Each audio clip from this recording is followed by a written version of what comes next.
மதுரை வடக்கு தொகுதி எம்எல்ஏ தளபதியின் வீட்டின் முன்பு திமுக நிர்வாகி ஒருவர் தீக்குளித்திருக்கிறார். 90% தீக்காயங்களுடன் உயிருக்கு ஆபத்தான நிலையில் மருத்துவமனையில் அனுமதிக்கப்பட்டிருப்பதாக முக்கிய செய்தியை பார்த்துக் கொண்டிருக்கிறோம்.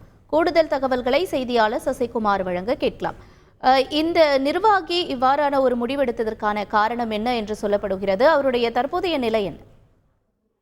நிச்சயமாக மதுரை வடக்கு தொகுதி சட்டமன்ற உறுப்பினர் தளபதி இவரது வீடு எங்கே இருக்கு பார்த்தோம்னா திருப்பரங்குன்றம் அந்த பசுமலை அருகே உள்ள மூலக்கரை பகுதியில் உள்ளது.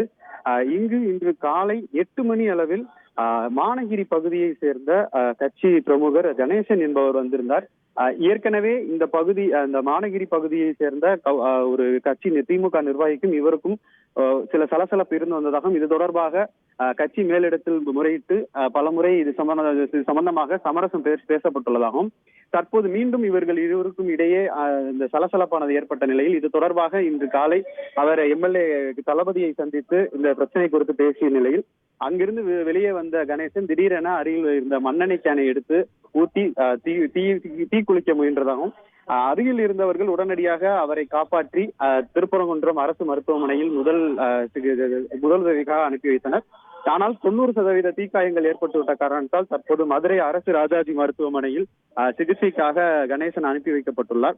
அந்த திமுக உள்கட்சி விவகாரம் தொடர்பாக ஒரு கட்சி நிர்வாகி எம்எல்ஏவின் வீட்டிற்கு முன்பாக தீக்குளிக்க முயன்ற சம்பவம் தற்போது பெரிய பரபரப்பை ஏற்படுத்தியுள்ளது. மேலும் இது தொடர்பாக திருப்பரங்குன்றம் காவல்துறையினர் வழக்கு பதிவு செய்து விசாரணை மேற்கொண்டு வருகின்றனர். உங்களுடைய விரிவான தகவல்களுக்கு நன்றி சத்யகுமார்.